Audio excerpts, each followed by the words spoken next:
Hindi ko na videoan. Nagalit na si Idol. Naku, may tinamaan. Nagbasag ng bote. Wala na, out na yun.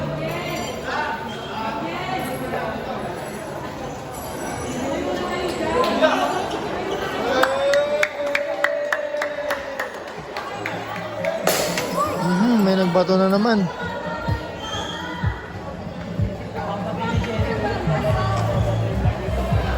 Baliw yun eh. Baliw yun eh, Jeremy. Okay, medyo di maganda yung nangyayari dito, guys.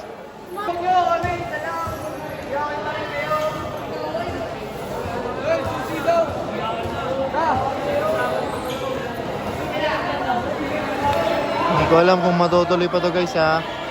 May nagagas na kasi ng bote.